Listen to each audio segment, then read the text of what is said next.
Welcome back, pet parent. We are so lucky today to have Dr. Chris Bessant coming back on the show to talk to us. We had an incredible episode with her. We talked about prescription diets the last time, and she so generously agreed to come back because she just has so much great information for us. Even Pam, Janet, and I are just like, what can you teach me? But also for just every pet parent out there. So Dr. Chris Bessant, we're going to talk to you today about herbs. And I'm so excited to have you back. Thank you so much for joining us again. Yes. Absolutely. Thank you for having me.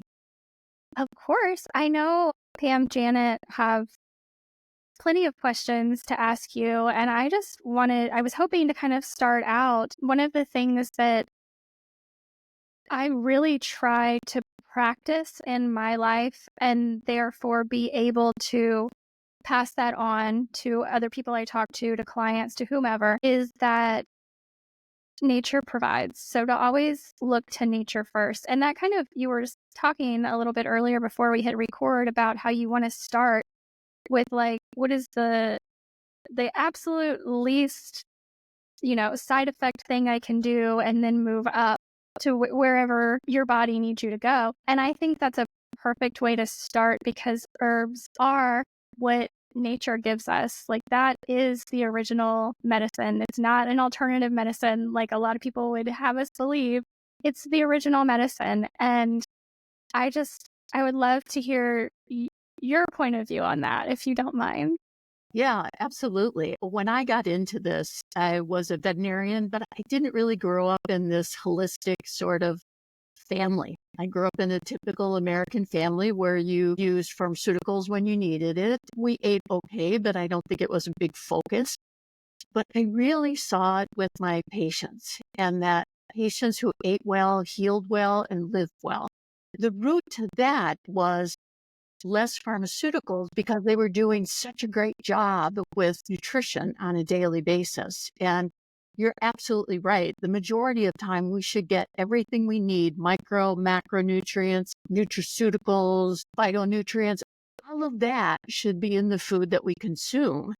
And that if our food was as packed with the nutrients as it should be, we wouldn't need anything else. But let's say it's not, then to me, the next step is more targeted nutrition.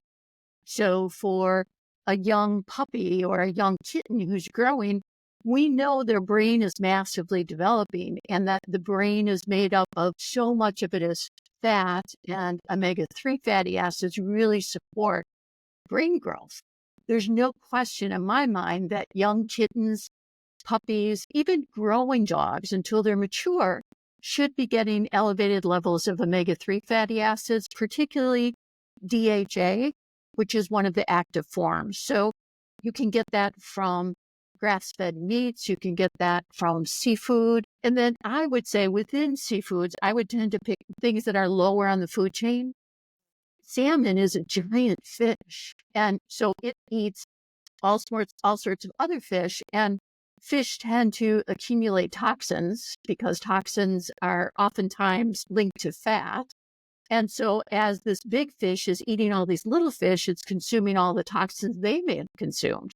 So staying with something like krill, which is a itty bitty teeny little aquatic species, or algae, is probably the purest, least toxin-bound omega-3 fatty acids. So we can really make a huge difference with food alone. And that really has kind of really shaped my veterinary career, is that, number one, what are they eating? And is it a clean source or is it not so clean? And if it's not so clean, how many different toxins are you taking in? And you might be getting the micronutrients, but are you getting antioxidants and omega-3s and all the other things that we absolutely need?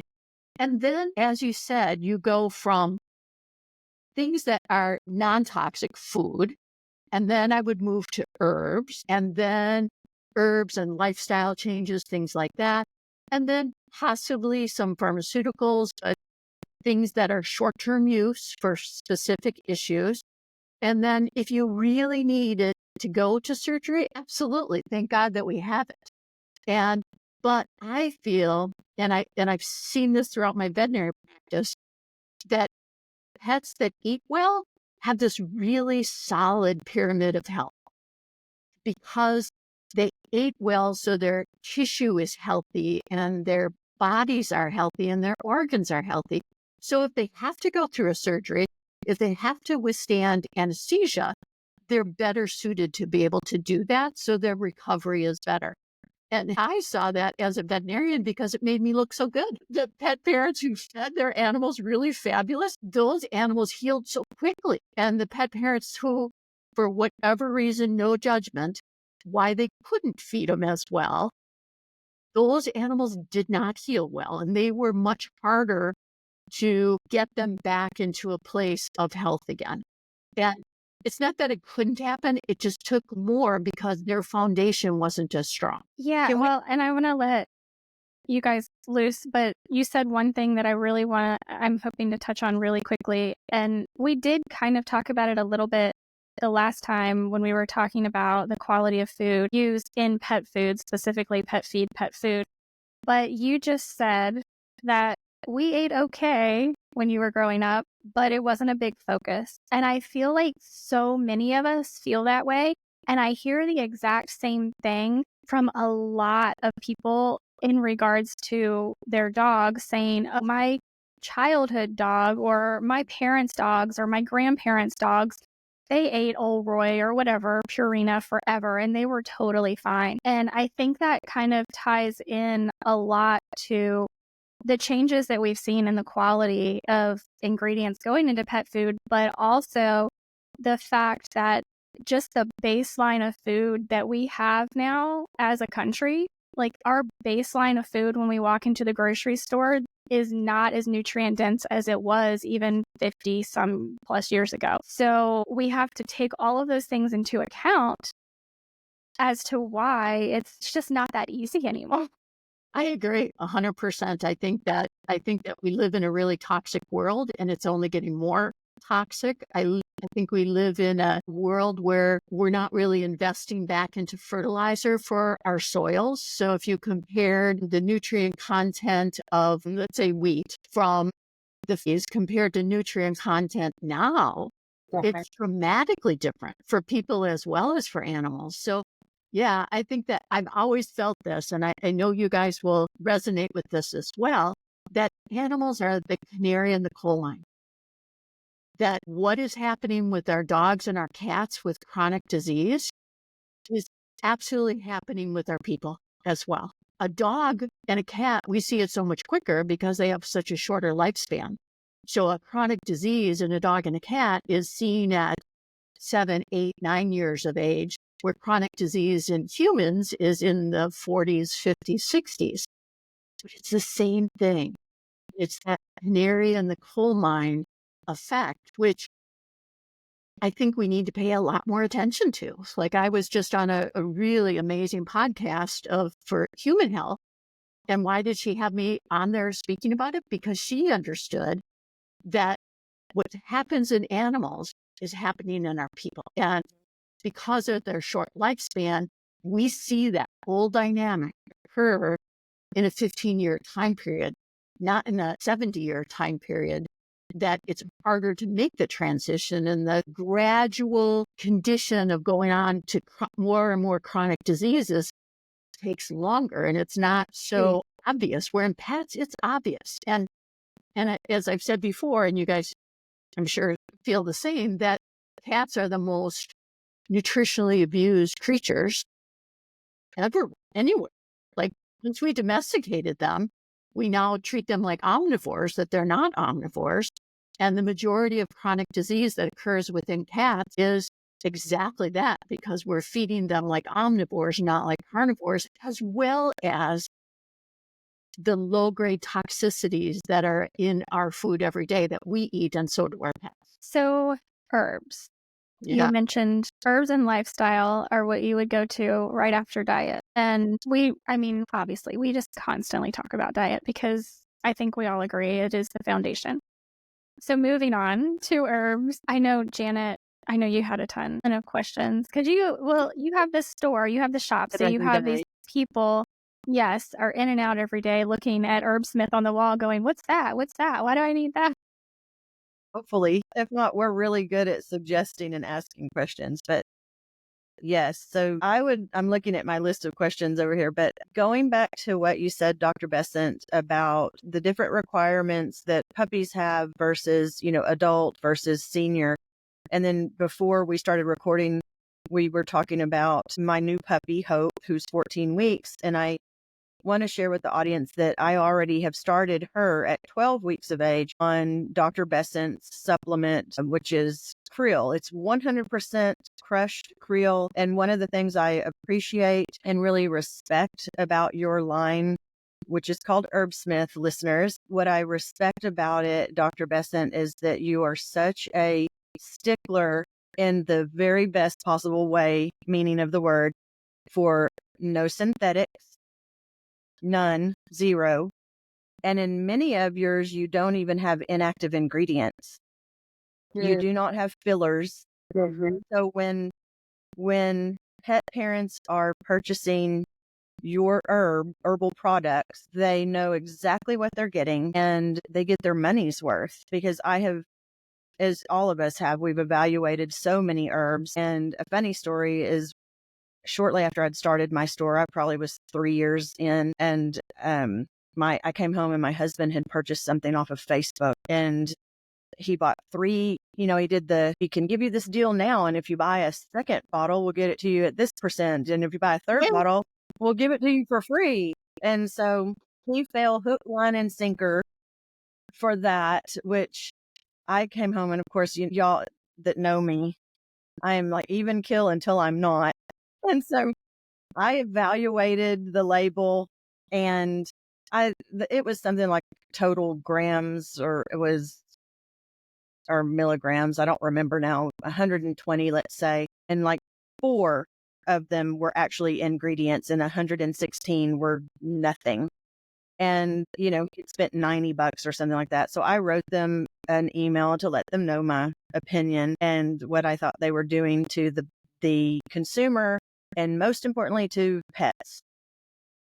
You are stealing from consumers and you're stealing from the pets' lives, because this product is not what you claim in your marketing. And so, very important aspect about your product and how you run your business. I really respect it and want to say thank you on Thank you. behalf of Yeah. all the pet parents. It So, was such, it was go such ahead. a common story that I would see, that pet parents would bring their dogs to me, say, in my veterinary practice, say they're 10 years of age. And my number one is we need to get them on a glucosamine supplement to nourish their joints and to increase the thickness and the viscosity of the joint fluid. And he would tell me proudly that they've been buying from a big box store for their pet's entire life. And then we would quickly look it up, and it was not therapeutic levels. It was Correct. just a trace of it, so they could put it on the label. And unfortunately, a pet parent shouldn't have to do the math.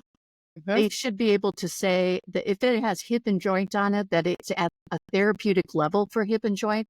But unfortunately, that's not the law. The law is it just has to be the presence. Then it's to the integrity of the manufacturer.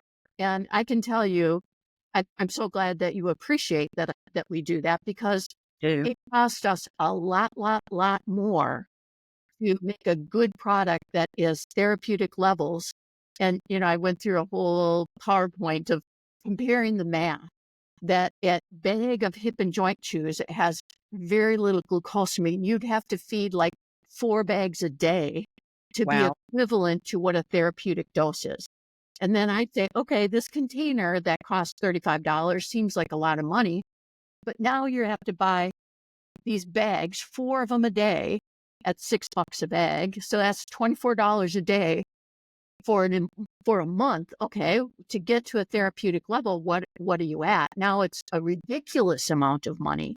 And you're right. And the person who really suffers, or the creature who really suffers, is the dog, Mhm. because the dog wasn't getting what the owner thought that they would. And that was a big impetus to why we developed Herbsmith, because I was like, this is just fraud. It's just Yeah. Yeah. wrong. And of course, coming into the retail world and flat out just saying that, I haven't had death threats, but it was close because nobody likes to be called out on it. But thank God there's people like you that run really good stores that you do the math Thank so you. that your pet parent can get what they really think they're getting. And it might seem like they pay a lot, but in reality, it's not even close to what it would be if you had to try to get it with a more diluted.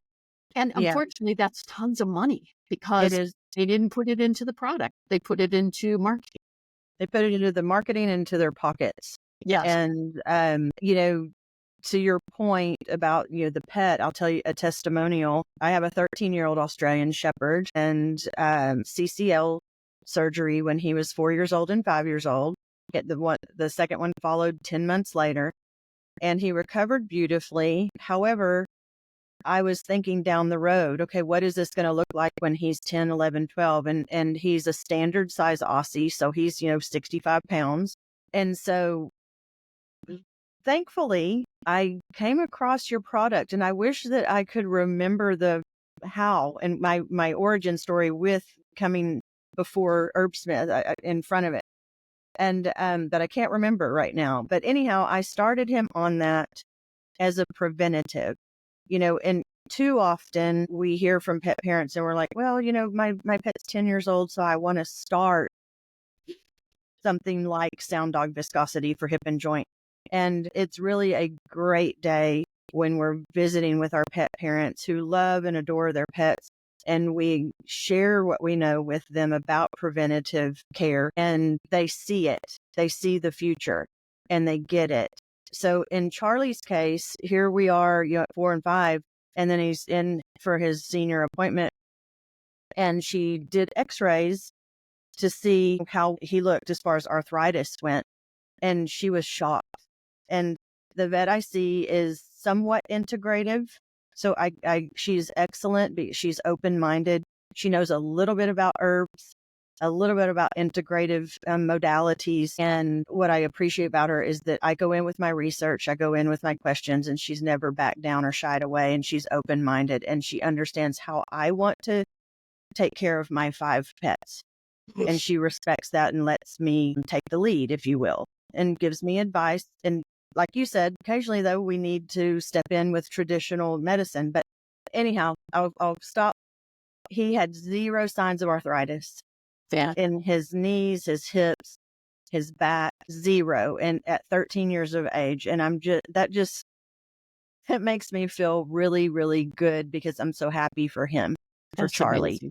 And the Yeah. wonderful part is that's the sort of thing that really sticks in that vet's mind. And so she might not tell you, but I'm sure she's recommending it to all of her patients. That's kind of how I came about all of this is, again, not to be all holistic, but more just what is going to give me the most tools to help every patient that walks through my door.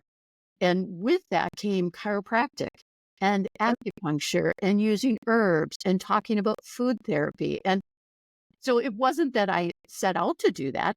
All I really cared about was being a good vet.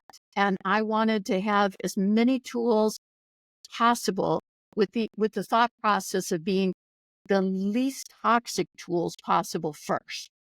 And then gradually move into things that are maybe harsher, more toxicity, but they're also stronger and needed at that time. But yeah, your story, people shared with me stories like that when I was just starting to learn this light bulb kept going off saying, there's something to this stuff. Mhm. And then I went and got the best certifications in the world. And like you, talk about it every day. Yep. So can you talk to us about some of the most common issues that pets will face?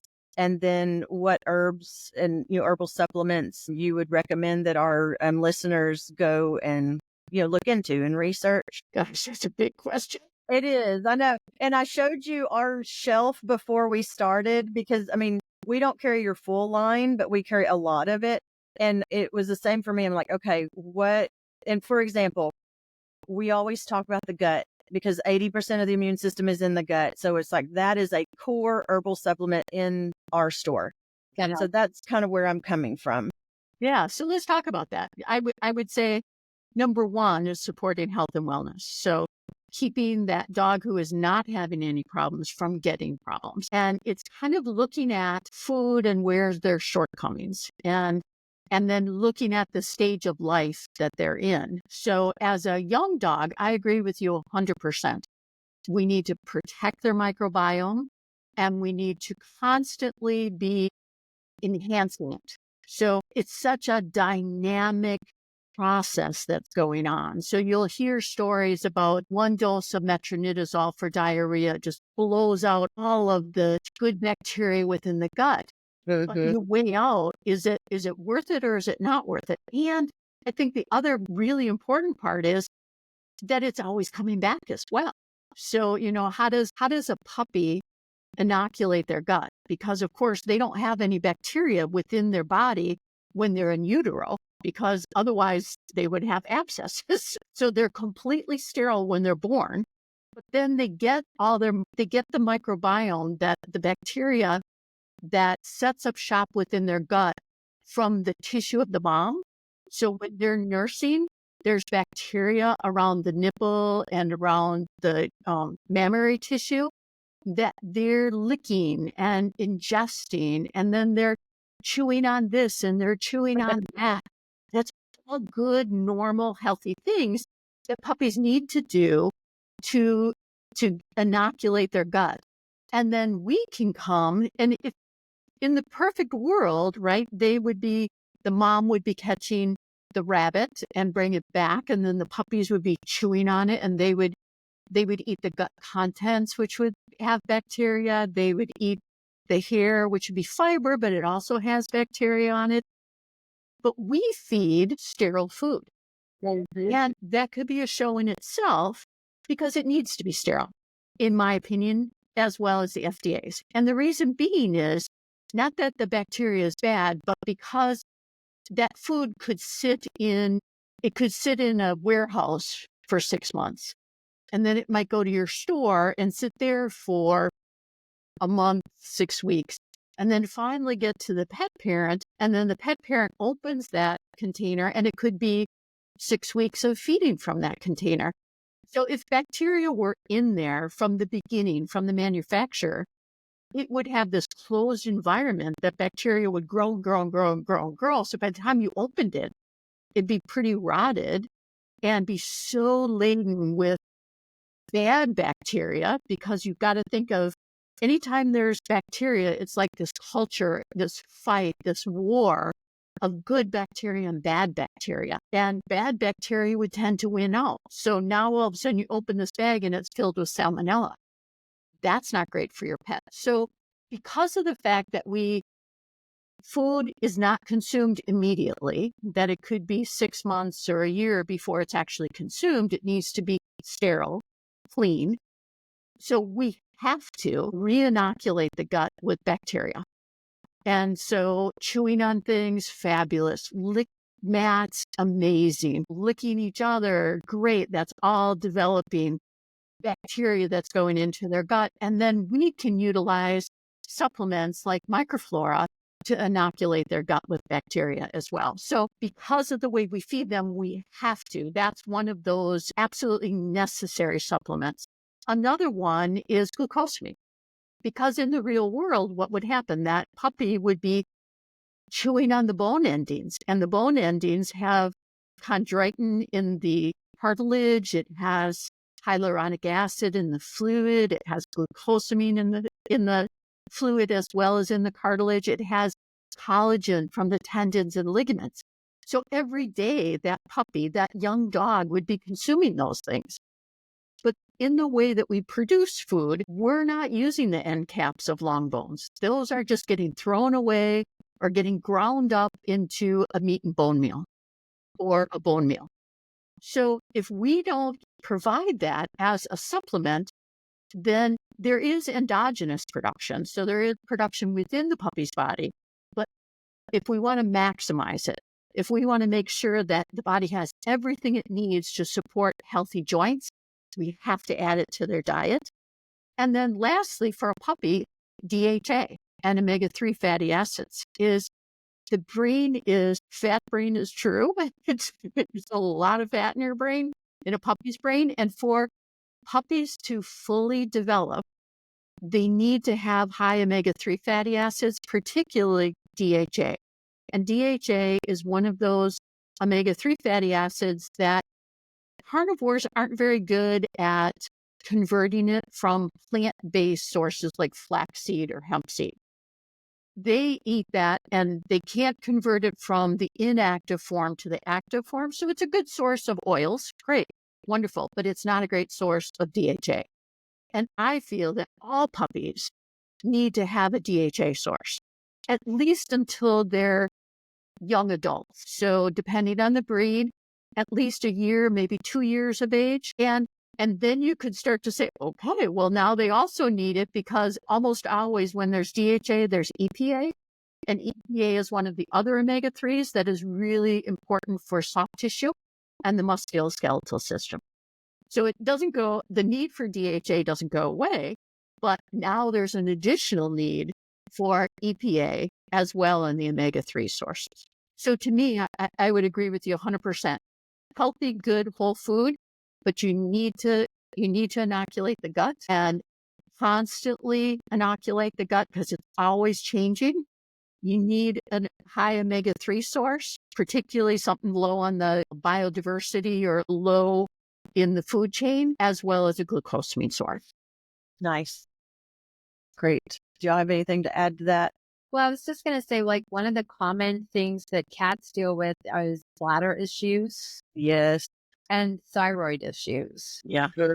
Those would be, besides gut health, of course, but those would be like the two other biggies for cats, at least. Yeah, and I would say both of those are nutrition induced. Mm-hmm. They're both from chronic poor nutrition. The bladder issues is cats are desert animals that need to drink. Their thirst, the part of the brain in a cat that tells us we're thirsty or not thirsty, is not very sensitive in the felines versus a dog. A dog, if they're dehydrated, they'll just drink a lot. A cat, if they're dehydrated, they tend to they concentrate their urine, they develop kidney issues, they develop all sorts of issues because they're chronically dehydrated. Because in reality, that cat would have eaten a mouse or a bird, and that mouse or bird is, 78% moisture. And so they're built to be getting their moisture from their food. And when we're feeding them dry kibble, they're not getting it. So they're chronically dehydrated. And I think hypothyroidism is exactly the same.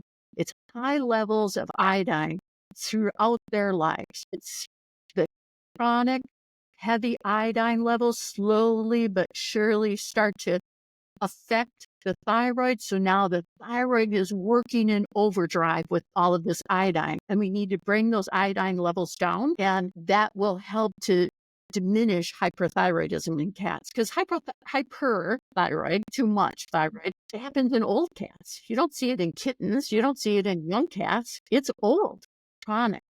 So a meal or two with too high of iodine is no big deal. But every meal, their entire lives, is a big deal. And all that can get changed with nutrition. So that's not really a herb thing. But I would say that there's herbs that are about supporting health and wellness, like cinnamon and ginger and licorice for the gut. And then there are herbs that are, the spectrum of herbs go from things that are more like food all the way to things that are more like drug. Yeah. And I tend to work in that middle ground where they're already getting good food, but they need more. So let's say it was a young dog, a young Aussie, who didn't get DHA, didn't get krill when they were puppies, and now they tend to have anxiety. Well, anxiety, there's really wonderful Chinese herbs that are all about calming neurons and calming anxiety and bringing that back under control. And I kind of liken an animal's body as well as our body is we're kind of rolling down the road of life. And for whatever reason, we bump off into the ditch. We had a horrible coworker who stresses us out, or somebody gave, this would be my case, somebody gave me a big box of chocolate and I gorged on them and I feel like hell. Slippery elm. Yeah, exactly. There's all these things that kind of bounce you off the path of health. And then that's where I would use targeted food, targeted nutraceuticals, targeted herbs to try to correct that long before it keeps going off into the ditch and then becomes autoimmune diseases and cancers and all of those other things. And so in reality, using herbs is proactive to support wellness, always trying to get you back on the track of health and wellness. So I had a wonderful clients that one particular day, this fabulous little Aussie was by a phone pole and a flash of lightning hit the phone pole and was like really super loud. The Wow. dog never had anxiety before that, but he had this traumatic experience and then he started to develop anxiety. So we used herbs on him, and we used herbs that were calming the neurons, herbs that brought down that anxious behavior and the classical kind of neurotransmission that occurs within the brain when anxiety happens. And we only had to do it for 3 months. Nice. 3 months. And she said, he's perfect. He's back to himself again. Great. But take him off of the herbs and see how he is. Herbs are kind of like food, that it's this gradual progression to health. You don't give a pharmaceutical, you give it, and the next day or the next hour, you're like, they're so much better. Yeah. Herbs tend to take longer, Yeah. but the same thing happens when you stop them. So in this particular patient, we decided, okay, stop using the herbs because I don't think he needs it anymore. And we stopped and then watch him closely for the next 6 weeks. And if in the next 6 weeks, he starts to amp up again. So now he's starting to get nervous about noises and he's starting to follow you around the house again. And he's starting to show you early signs of anxiety. It means he needs them longer. If he doesn't, great. Then that's all that it took to kind of get him back on the right path again. And that's really kind of where I see you guys and I see the herbs that you have in your store are all about that, trying to correct it before it gets so bad that the bladder issues in kitties become transitional cell carcinoma in the bladder. I mean, how does that happen? It happens with long-term chronic pH issues and changes to the cell within the bladder that eventually mutate and go on to be cancerous formations. And if we can correct it sooner, we can prevent those. So you have a couple of bladder products, Dr. Bessant, and you have a new one. Do you want to talk about those just a second? Sure. Yeah. You have we have two. We have 3 with the three kidney. now. Yeah. Yeah. So we have kidney care, which is Chinese herbs that are very specific for increasing the blood supply to the kidney and healing the kidney. Then we have bladder care, and bladder care is all about recurrent bladder infections. And that the reason bacteria invade the bladder is because the environment within the bladder is perfect for bacteria to invade. So it's not that bacteria are like bad and evil. It's more that the environment of the bladder is set up to allow bacteria to invade. So with a bad pH and an inflamed lining within the bladder and decreased urination because they tend to be more dehydrated. All of those things are like the perfect scenario for bacteria to grow. So that's what bladder care is all about, using herbs that are anti-inflammatory, herbs that are antibacterial, herbs that are changing the pH and getting the pH back to normal again. And then we also produce bladder hold. Now, bladder hold is about urinary incontinence. It's not about like the young puppy that's super excited and pees on your foot. That's just a happy puppy. It's more about that older dog that is decreased their level of energy or chi. And so they're not holding their urine when they sleep. So it could be an older dog that just is is really qi deficient. So it could be a male or a female, but oftentimes it's females that have had their ovaries removed during their spay process. And when you remove the ovaries, you remove all of the normal hormones that you need, the estrogens that you need to maintain the tone to the urethra. So those 3 different herb formulas are really specific for that kind of stage in that animal's life. So bladder care is all about cats. I mean, cats like that, if I had to pick the one formula that was best for cats, it'd be bladder care. Kidney care, amazing combination of herbs that have been used for thousands of years in humans for kidney issues. And we've been using, veterinarians around the world have been using that formula for kidney patients forever. In fact, kind of an interesting story. I went to the American Holistic Veterinary Convention with Medicus, and I was like, oh, this is so exciting. Whole food nutrition for therapeutic, and I was so excited to bring it to the world. And I thought vets would just be like thrilled. They did not care. I was like, it's impossible. Here's why. Because they've already fixed it with herbs.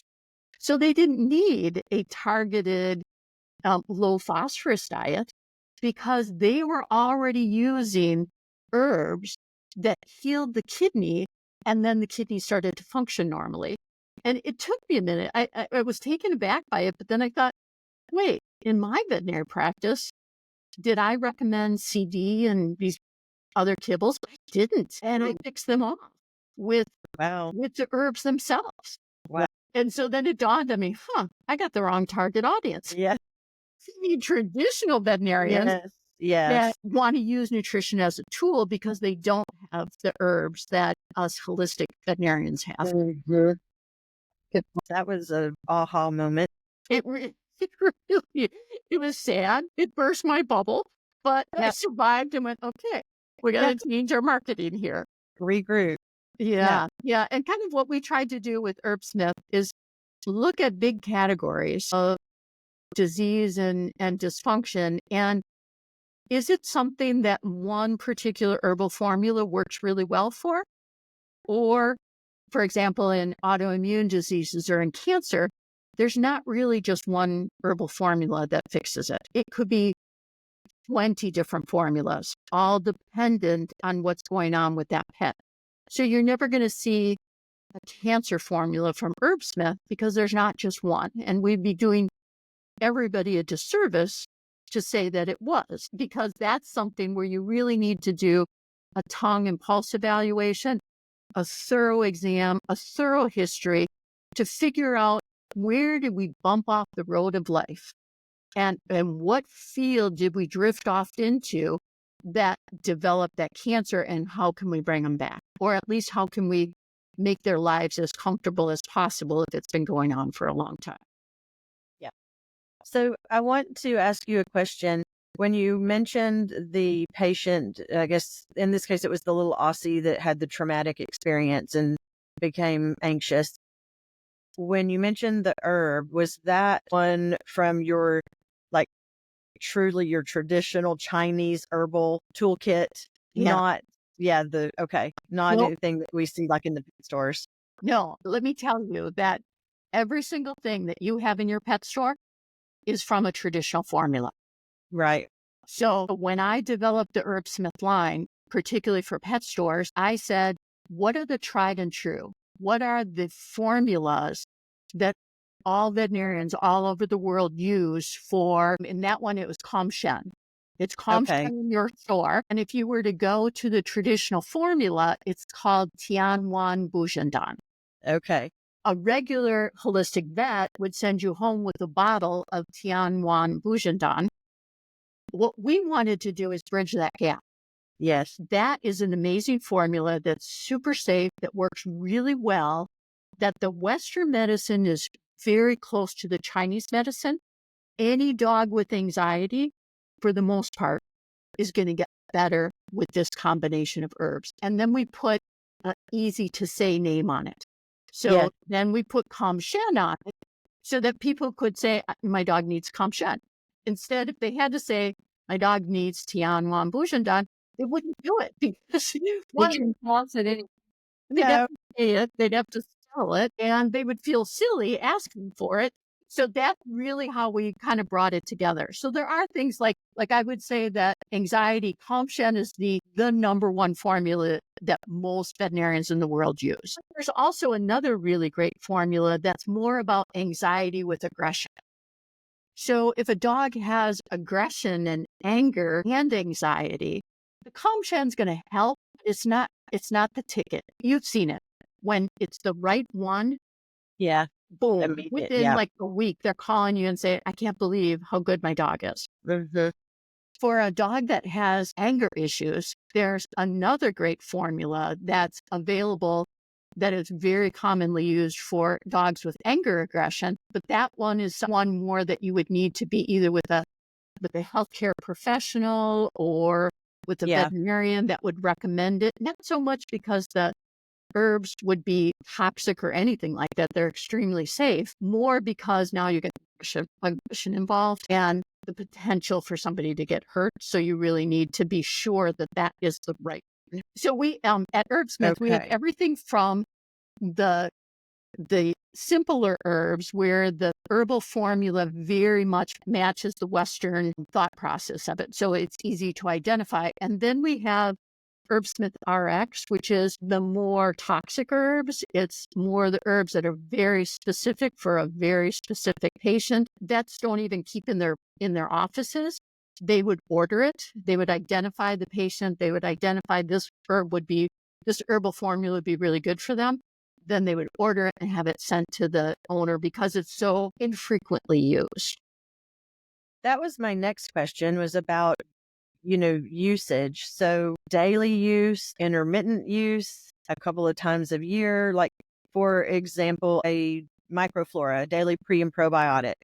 It says it, right there, it's daily, and we always need to be reinforcing the gut. So do you recommend that, just like with humans, I mean, should pets be on that 365 days a year? In my opinion, yes, because Okay.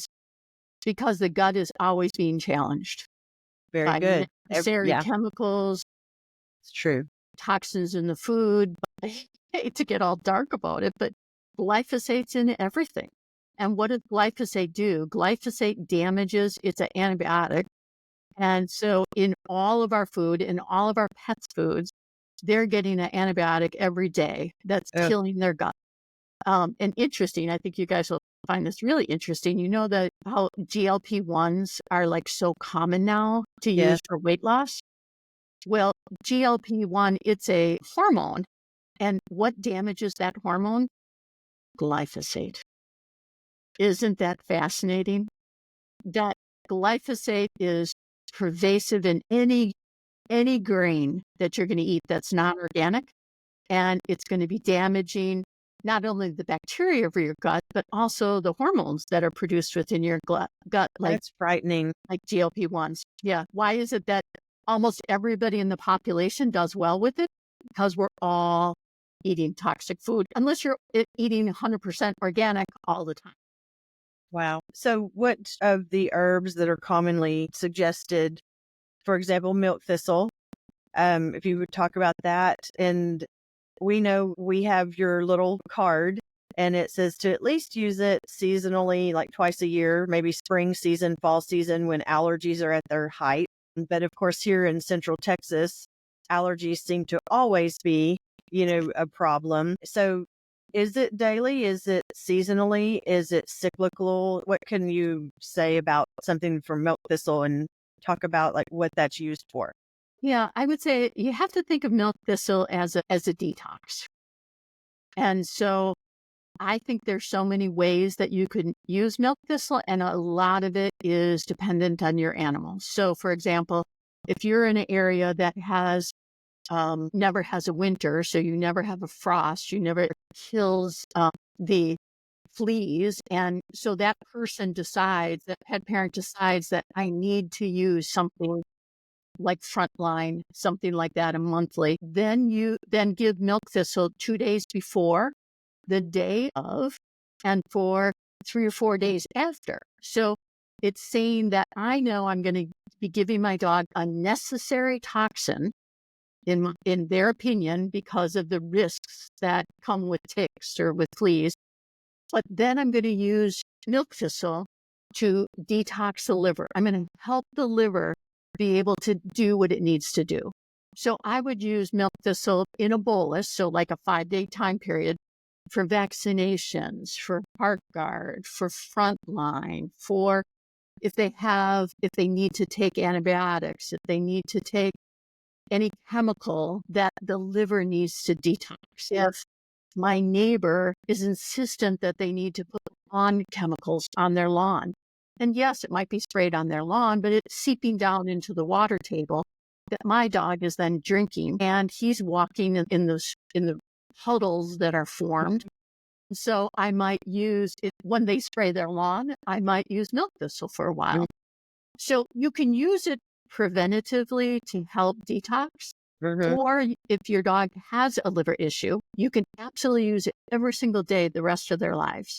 And in the literature, they talk about on for so many days and off for so many days. Well, if you go back to the true research behind the use of milk thistle, it's best to be put on board when a toxic event occurs.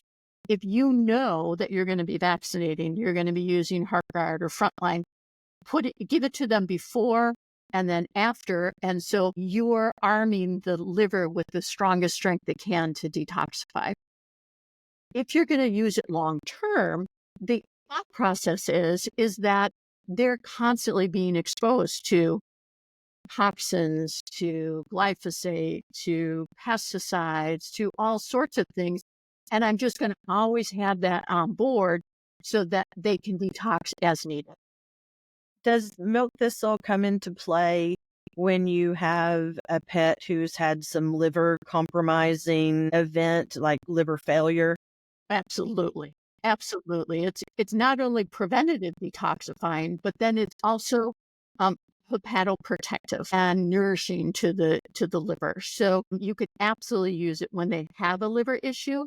You could absolutely use it if you needed to use a drug that is going to be taxing to the liver. So like any steroid, anything that ends with a SONE, prednisone, dexamethasone, prednisolone, any of those are going to have a great effect. They're going to work for whatever that prescribed it for. But the side effect is it's going to constantly be damaging the liver. So I'm going to use a drug like Rimadyl or Ectogesic or any of the prednisones. I'm absolutely always going to keep them on milk thistle at the same time to minimize any of the toxic effects of, again, a necessary drug that we need for whatever reason.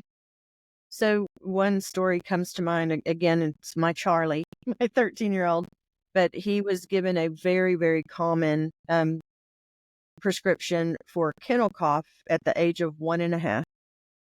And he went into liver failure immediately. And so he was hospitalized for 13 days. And we felt the need to do that because he was so young. Yeah. And so he had that injury. He pulled through. And that is when, shortly after that, I learned about milk thistle. And so that was another one of the herbs that I started giving to him. And then as, time has gone on, it's just something that I keep in circulation. Excellent. And I would say that takes us back to what Jessica said in the very beginning, is that when we need it, thank God that we have it. Like in that scenario, you have it in your stockpile at home for potential use down the road. And thank God that we are in a fabulous society where we can have this team of people that take care of our animals. So it's your groomer, it's your veterinarian, it's your orthopedic veterinarian, it's your holistic veterinarian. You have all these wonderful people that can help to contribute to your pet's health. And you don't have to have just one person and that person's belief about any one thing. We as guardians for our pets can help to make decisions to try to continually point them in the right direction, which obviously you do a great job. Thank God they came to you for a reason. Thank you.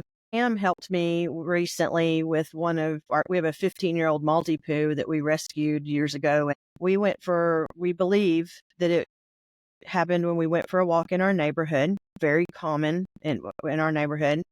And it was a short time later that I woke up in the morning and she looked like a burn victim.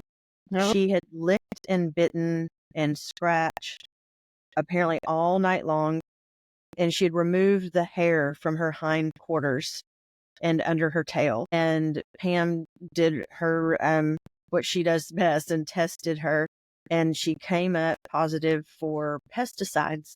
Mhm. Among, aluminum was another one, but the aluminum perplexes me because I haven't done shots for my pets in some time, and I constantly detox them. So that one has me perplexed. However, the pesticides, that one was really upsetting because, we use natural sprays she's a tiny dog. She's close to the ground. She steps in the grass. She steps in the puddles, like you were just explaining, like you were just saying. And so one of the things that, Pam was recommending was it was a different from milk thistle, because I always have milk thistle, but we did a tincture. And we also did a chemical binder, Nice. and then the liver, detoxifier. And what I want to have you touch on, if you will, is like yours are powders. Sprinkle in the food. Most of them are odorless and tasteless. I actually lick my dogs to make sure, except Krill. Yeah, chicken.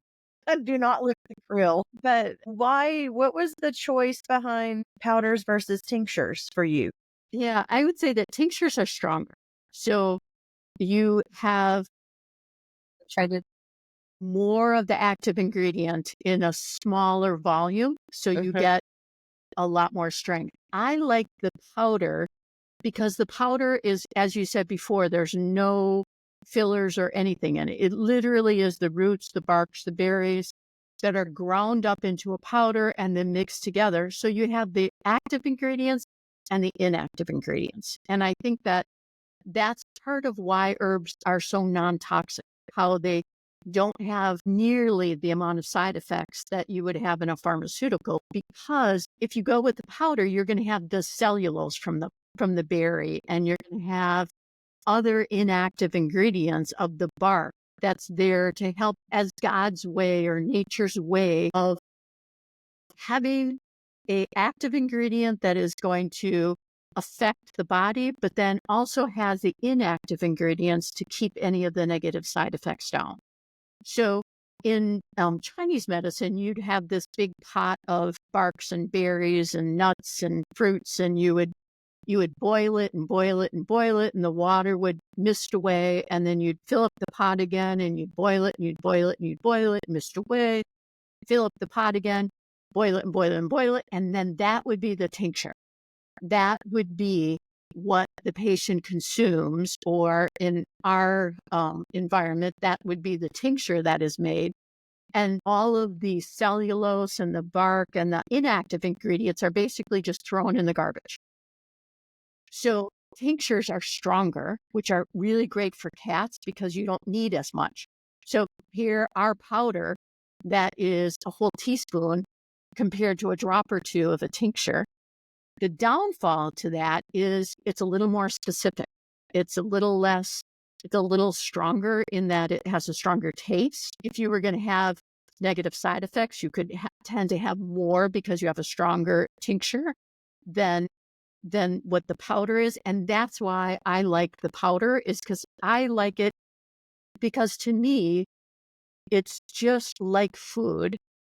And why is food so non-toxic? Food has active chemicals in it, active ingredients, but then it also has inactive ingredients as well.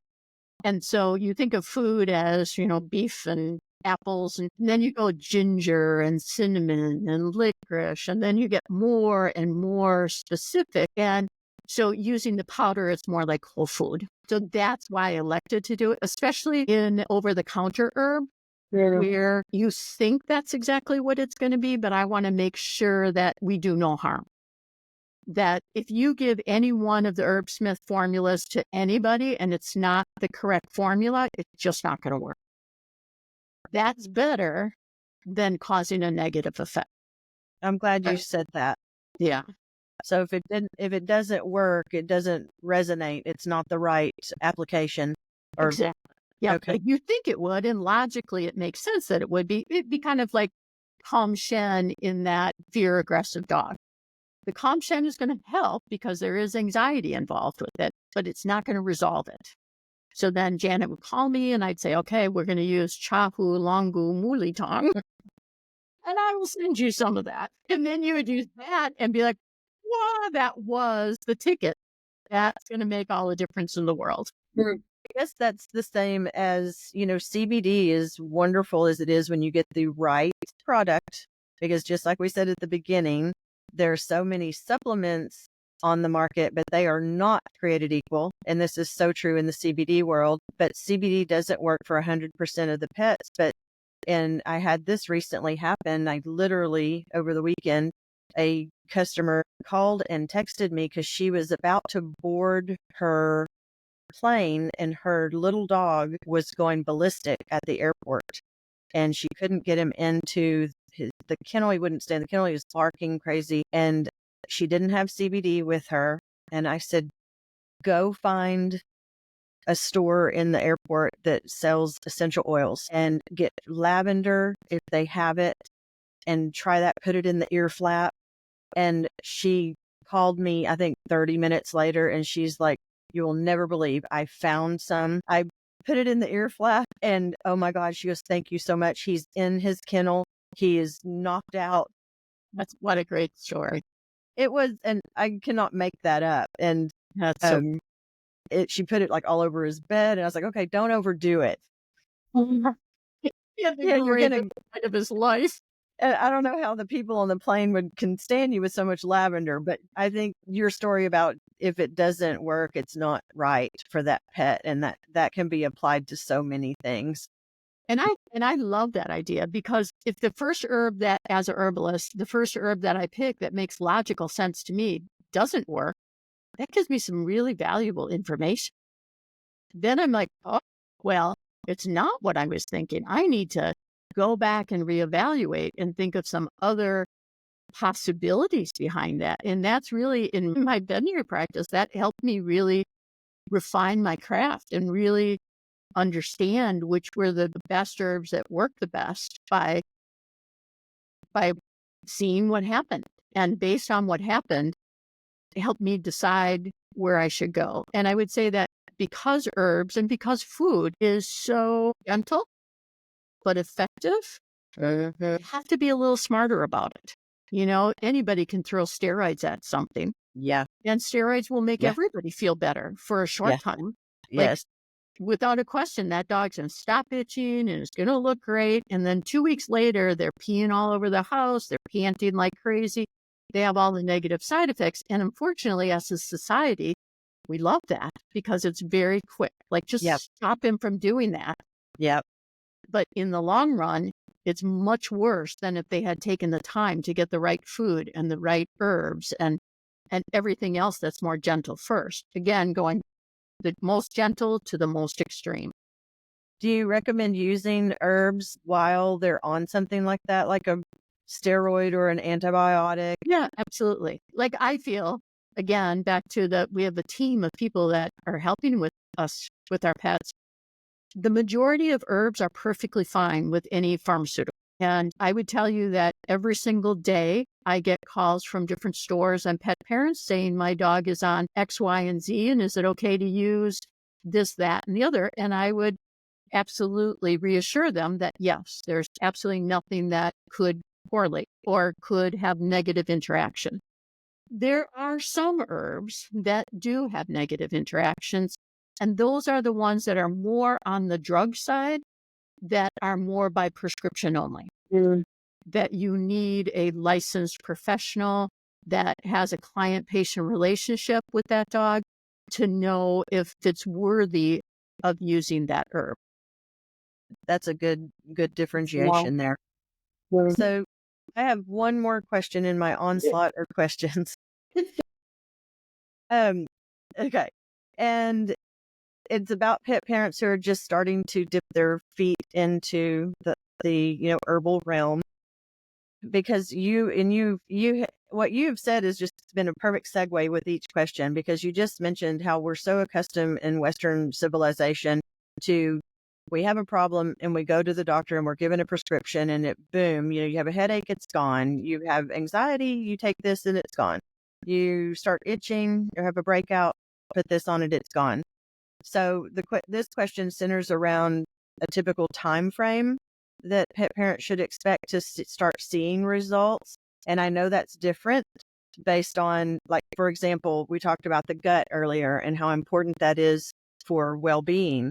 We have to have a healthy gut to have a healthy pet or a healthy human. And so, typical time frame for a couple of different common herbs like pre and probiotic or milk thistle to support liver. And the second part of that question is there a loading dose? Yes. And okay. Yes, So there definitely can be a loading dose, and the loading dose would be double your maintenance dose. So when you okay. look at a Herb Smith product, it's the maintenance dose is always listed. So you could double it for the first 2 weeks Okay. to get the effect. But Good to know. there are some herbs that are really quick acting, but they're a much smaller amount. So Comfort Aches, I don't know if you carry that one. I did. Amazing. Like that herb formula is so fast. You can give it, and 2 hours later, your dog will move better than they did before. Now, So is that a one, double, like a loading dose, or is that the maintenance dose?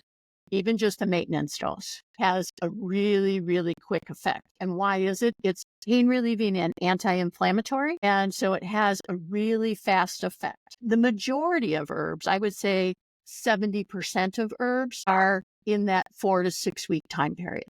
Okay. That it's a gentle persuasion in the right direction. And my first question when somebody says it doesn't work Yes. is how long did you do it? Did you do it? Yeah. Because we're not used to having to do it for 6 weeks before we see a difference. We take a pill and it should be better the next day. So if they gave a herb pill and said, well, it's not any better, he's still itching. Yeah, it's going to take 4 to 6 weeks because it took a long time to get to that point. Right. It takes a long time to bring it back. Yes. And then the last 20% are ones that you might be on their whole lives. And that one would be, say, for example, a kidney tonic. And a kidney herb is kidney disease could happen very quickly if they got exposed to antifreeze or something like that. But generally speaking, the majority of kidney disease is a slow, gradual process. And that it's been going on for quite some time before it gets to the point that the kidney can't properly remove the toxins from the blood. And because it took so long to take effect, it's going to take a long time to get them better. And they might be on it for the rest of their lives. Seizure herbs work amazingly well to raise the seizure threshold so that they're less likely to go into a seizure, but it's also the sort of herb that they're going to use probably for the rest of their lives. So every herb has its own indications, but generally speaking, most herbs are that 4 to 6 week time period. If after 4 to 6 weeks, they say, I think he's doing better, he itches a little less, that says, keep going. You're on the right track. If there's absolutely no effect at all, I personally would reevaluate and see whether I needed something else, that was just not strong enough for them. And then the beauty of herbs is you can do the same thing when you're taking them off of it. So let's say you have a pet parent that comes to you and their dog has been on Calm Shen they started at 2 years of age and now they're 6 and they're Labrador. So at 6, they can say, well, he's been doing great. Do I still need to use these herbs? I would say, let's try taking them off and see what happens. And if in the next 6 weeks, none of the anxiety comes back, great. He doesn't need it anymore. If it does start to come back, it'll come back really slow and then gradually amp up. It's not like a pharmaceutical where you give it and then immediate, like as soon as you stop prednisone, itching's going to come back within 12 hours. It's not like that. It takes a while to take effect. It also takes a while to go away. And occasionally you get people who go, see, it didn't work. I'm like, Wow, it works so good. You need to keep them on it longer. And it doesn't necessarily mean for the rest of their lives, but at least longer. And I would say that goes back to some of the original things that we had talked about, how the needs of a puppy and a young dog are different than the needs of a middle-aged dog and are very different than the needs of a senior dog. And what you see is a young, vibrant, healthy puppy is massively growing and developing. Like one week you look at him, you're like, oh, you're so much bigger than you were last week. Well, that's all chi, that's all vital energy that is building this amazing body. And then as they get to kind of middle age, that slows down. So chi starts to decrease. When we get old, now our chi is really decreased. So now our own endogenous production of antioxidants goes down. Our own endogenous production of omega-3s go down. So now we have to, for that senior pet needs to have more dietary antioxidants than they had before because now their body isn't producing as much as they had in the past. So we see the way that we supplement an older pet is very different than the way that we would supplement a young pet. Interesting. Thank you so much for That was, answering all those questions. that was awesome. It all flowed. It was good. It did. That was awesome. Did you have anything you wanted to follow up with, Pam? No, I think you covered so much. Yeah, Great. It was great. for Everybody always asks, is there one magic herb? Yeah. And there really isn't. And it's not that I'm being evasive, just It just, because they're so different. herbs are like lasagna or tacos. It's always in combination. So you always have, the least would be 2 herbs. The most would be 10, 15 herbs. But generally speaking, most Chinese herbal formulas have 6 to 8 different herbs in it. And all those herbs work in synergy Yeah, to cause an effect. And that's how it works versus a single. pharmaceutical. They're taking, say, ginseng, and they're pulling out the ginsenoside, the active ingredient of ginseng, and putting it into a pill.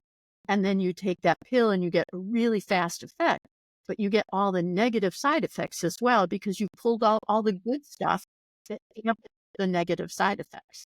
And so when you're doing a formula, there's always a main herb and then a secondary and third herb, which are kind of assistants. And then you have herbs that are in there to detoxify some of the negative effects of the primary herbs. And then Wow. you have some that are just treating a secondary symptom from the primary condition. So every Chinese formula is always going to have a list of herbs. And that way it's not so simple to just say, what is that one herb? Yeah. So what is your favorite herb for, we should do like 10 fast questions like Let's they do do it. on the late night show. What's your favorite go-to herb for allergies? Clear allergy, which is also called gentian relief allergy. And the main herbal formula is called Longdan Zhigentar. And it's all about decreasing heat and inflammation. Okay. How do you feel about goat milk versus microflora? I think they're, no, I don't want to hear this. I don't want to hear this. No, we're not going there Why not, Jessica? because goat milk is my holy grail. I don't want to hear anything. I never say anything negative about it. I do both. It's like food. It's one more, like, should we have variety? Absolutely. We should always have variety. And so we should be getting probiotics, prebiotics from all different sources in the world, not just from one. Yeah. I agree. Yeah. So I'm doing both currently, but I rotate the goat milk in and out. Yep. But I love- I'm pretty religious with the microflora. that's fabulous. Yep. I love it. That's awesome. All right. Thank you Right. again. Yes, my goodness. Thank you so much. I mean, herbs are such a huge topic, and you could tell us so much better than I could tell you, but I'm just going to throw it out there that literally people spend their whole lives learning Chinese medicine, and herbs are a really big part of that. And as you have said so many times, that like it isn't exact. It is very It reminded me a lot of homeopathy, the way you were describing, like, we'll try this, but it may not be exactly what, matching the symptoms of this particular animal. I think people spend many, many, many years studying homeopathy as well because it is so individualized. And so there's a lot to be unpacked there, but having the Herbsmith line, especially like the ones that you have available for people like Janet to have in their storefronts, having that really accessible to pet parents is incredible. And we want to thank you for that. Yes, Yeah. thank you so Thank much. you. Products. And thank you for Awesome. all your time and Sure. your heart for pets and pet parents. Thank you so Cool. much. Absolutely. It's awesome. All right, guys. If you want to learn any more about Dr. Chris Bessant, any of the product lines she has, Herbsmith, Medicus, and Simple Food Project, they will all be listed in the show notes. And of course, you can always reach out to myself, Pam, or Janet on any of the socials if you have more questions, need more help. And thank you again, Dr. Bessant, for being here with us. Absolutely. Thank you so much. Thank you. You Merry guys are Christmas. Yes. You guys